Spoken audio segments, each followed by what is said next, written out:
Voice of పిఎస్ఆర్కి మిత్రులందరికీ మరోసారి స్వాగతం. గతంలో బైబిలు క్రైస్తవం గురించి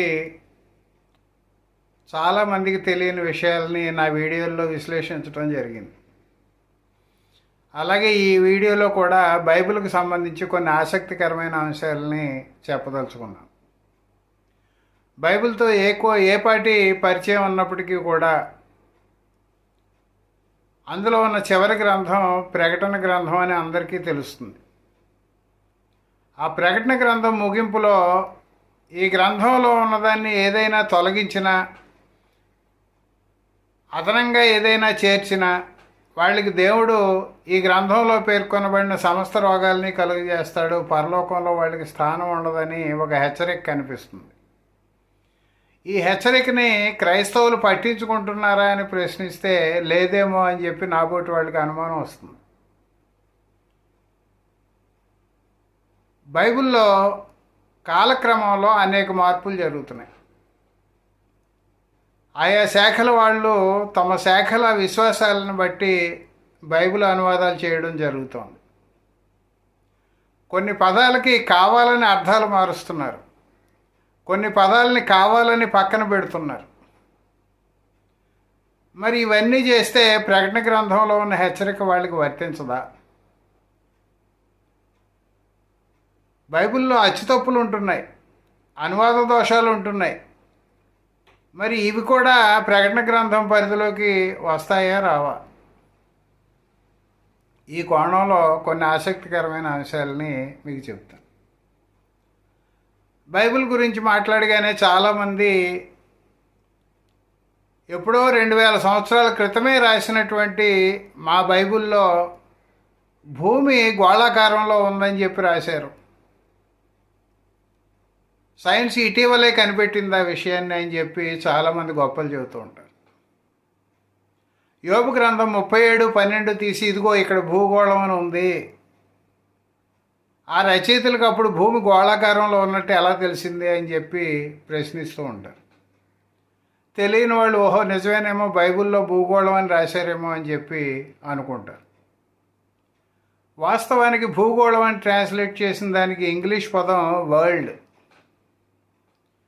దాన్ని తొలి తెలుగు అనువాదాల్లో ఆ వరల్డ్ అనే ఇంగ్లీష్ పదానికి భూచక్రం అని ట్రాన్స్లేట్ చేశారు. తరువాత అనువాదాల్లో ఆ భూచక్రాన్ని మార్చి భూచక్రం అని ట్రాన్స్లేట్ చేశారు. తరువాత అనువాదాల్లో భూచక్రాన్ని మార్చి భూగోళం అని అనువాదం చేశారు. అది ఇంతకీ వచ్చింది వరల్డ్ అనే ఇంగ్లీష్ మాటకు వచ్చిన అనువాదం.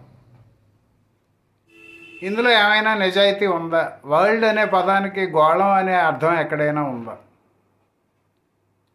నా దగ్గర భూచక్రం అని చేసిన అనువాదం ఉంది, భూచక్రం అని చేసిన అనువాదము ఉంది, భూగోళం అని చేసిన అనువాదం కూడా ఉంది. ఈ రకంగా ఎందుకు మార్పులు చేస్తున్నారు? బైబిల్కు వాస్తవ అర్థాన్ని చెబుతూ అనువాదాలు చేయాలనేటువంటి స్పృహ క్రైస్తవులకు ఉండడం లేదా? బైబిల్లో అనువాద దోషాలని, అచ్చుతప్పుల్ని కూడా నా రచనల్లో అనేక చోట్ల ఎత్తి చూపడం జరిగింది.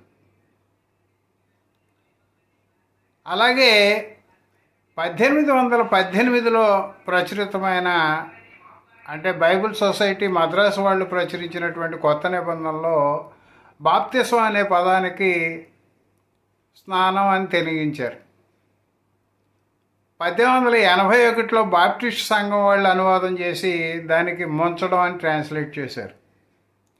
దాని మీద క్రైస్తవులు ఇదేంటిది, ఒకళ్ళేమో స్నానం అంటున్నారు, ఇంకొకళ్ళు ముంచడం అంటున్నారు, ఏమిటి అసలు దీని అర్థం అని చెప్పి గొడవ చేస్తే క్రైస్తవులు కొంతమంది సమావేశమై స్నానము వద్దు, ముంచడము వద్దు, ఇంగ్లీష్లో ఉన్న బాప్టిజం అనే పదాన్నే తెలుగులో రాసేద్దాం అని చెప్పి నిర్ణయించారు. అలా 1904లో ఒక అనువాదాన్ని తీసుకొస్తే అందులో యెహోవా అనే పదాన్ని, యెహోవా అంటే తెలుసు కదా, బైబిల్ దేవుడు పేరు యెహోవా, యెహోవా అనే పదాన్ని సర్వేశ్వరుడు అని ట్రాన్స్లేట్ చేశారు. క్రైస్తవ లోకంలో అలజడి వచ్చింది. ఇదేంటిది సర్వేశ్వరుడు అని ట్రాన్స్లేట్ చేశారేంటి? ఈశ్వరుడు అనే దేవుడు హిందూ మతంలో ఉన్నాడు, మన దేవుడికి ఆ దేవుడికి పోలికలు ఉన్నాయేమో, ఇద్దరు ఒకటేనేమో అనే భావన కలిగే అవకాశం ఉందని చెప్పి గొడవ చేస్తే ఆ సర్వేశ్వరుడు అనే పదాన్ని ఎత్తేసి మళ్ళీ 1911 అనువాదంలో యెహోవా అని చెప్పి ఇంగ్లీష్లో ఉన్న పదాన్ని యాజిటీజ్గా తీసుకొచ్చి తెలుగులో పెట్టారు. వాస్తవానికి యెహోవా అనే పదం కూడా అనేక పరిణామాలు చెంది ఆ రూపానికి వచ్చింది. దాని లోతుల్లోకి పోతే మళ్ళీ ప్రత్యేకించి దాని మీద ఒక వీడియో చేయాలి. చిత్రం ఏమిటంటే నిర్గమకాండ 20 అధ్యాయంలో 10 ఆజ్ఞలు ఉన్నాయి. దశాజ్ఞలు అని చెప్పి చాలామంది మిత్రులు చెబుతూ ఉంటారు. ఆ దశాజ్ఞల్లో 2 ఆజ్ఞలు ప్రొటెస్టెంట్ల బైబిల్లో ఒక రకంగా అనువాదం చేస్తే క్యాథలిక్కుల బైబిల్లో మరో రకంగా అనువాదం చేశారు. ఆ దశాజ్ఞల్లో ఒక ఆజ్ఞ ఆకాశమందే కానీ, భూమి మీదే కానీ, భూమి కిందే కానీ, జలముల్లో కానీ ఉండే ఏ ఆకారాన్నైనా మీరు చేసుకోకూడదు, వాటిని పూజించకూడదు అని చెప్పి ఒక ఆజ్ఞ ఉంది. అలా చేస్తే మరీ విగ్రహాన్ని పూజించడానికి కూడా తప్పు పడతారేమో అని చెప్పి క్యాథలిక్లు ఏం చేశారు, ఏ రూపాన్నైనా అన్నది ఎత్తేసి ఏ జంతువులనైనా, ఏ పక్షులనైనా, ఏ చేపలనైనా అని ట్రాన్స్లేట్ చేయడం జరిగింది. అంటే జంతువుల్ని, పక్షుల్ని, జలచరాలని మీరు పూజించకూడదు అని చెప్పి వాళ్ళు ట్రాన్స్లేట్ చేశారు.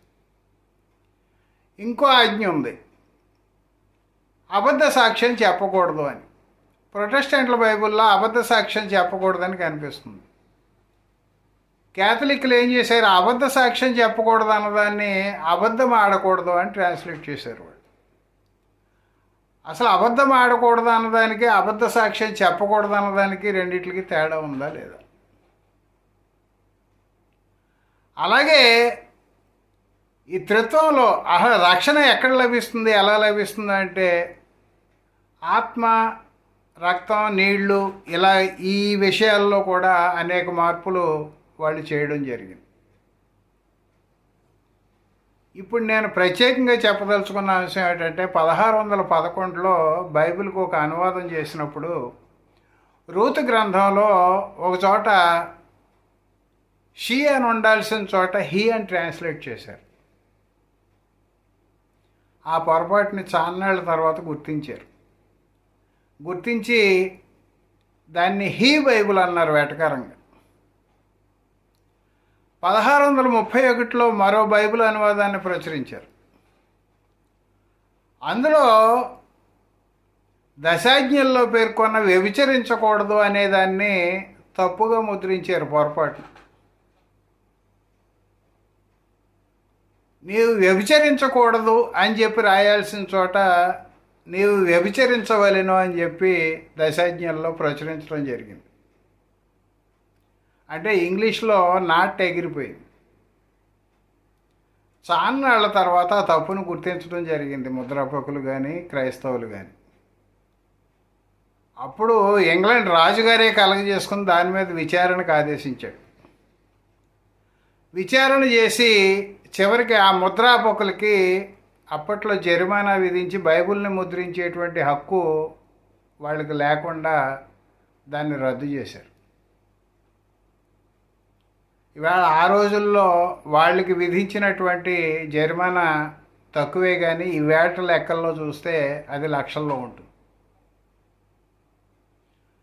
అప్పట్లో వ్యభిచరించవలను అని రాసినటువంటి బైబిల్ని విక్డ్ బైబిల్ అని, సెన్నర్స్ బైబిల్ అని పిలిచేవారు. అప్పటికే కొన్ని ప్రతులు క్రైస్తవుల చేతుల్లోకి వెళ్ళిపోయాయి. మిగిలి ఉన్న ప్రతుల్ని చర్చి వాళ్ళు స్వాధీనం చేసుకుని వాటిని మొత్తం తగలబెట్టేశారు. అప్పట్లో అక్కడక్కడ మిగిలినటువంటి బైబిల్ని వేళ ఆన్లైన్లో కొంతమంది అమ్మకానికి పెడుతున్నారు. ఆ విక్డ్ బైబిల్, సెన్నర్స్ బైబిల్ అనే దాన్ని పాపుల బైబిలు, దుష్ట బైబిలు అని చెప్పి పిలుస్తున్నారు తెలుగులో. ఆ దుష్ట బైబిల్ని వేళ ఆన్లైన్లో అమ్మకానికి పెట్టిన వాళ్ళు దాని ఖరీదు సుమారు 70 లక్షలుగా నిర్ణయించారు. ఆసక్తి ఉన్నవాళ్ళు ఆన్లైన్లో సెర్చ్ చేసి చూడండి. మీరు సెర్చ్ చేస్తే ఈ విక్డ్ బైబిల్ లేదా సెన్నర్స్ బైబిల్ అని చెప్పి గూగుల్లో సెర్చ్ చేస్తే దాని సమాచారం మీకు కొంత రావచ్చు. కొంతమంది అమ్మకానికి కూడా పెట్టారు, సుమారు 70 లక్షల ఆసక్తి ఉన్న వాళ్ళు కొనుక్కోవచ్చు. అంటే దీన్ని బట్టి ఏమర్థమవుతుంది, సరైన అనువాదాలు చేసిన బైబిళ్ళ కంటే తప్పుడు అనువాదాలు చేసినవి, అచ్చుతప్పులతో అనువాదమైనవి లేదా ముద్రితమైనవి, ఆ బైబిళ్ళకే వాల్యూ ఎక్కువగా ఉందని చెప్పి అర్థమవుతుంది.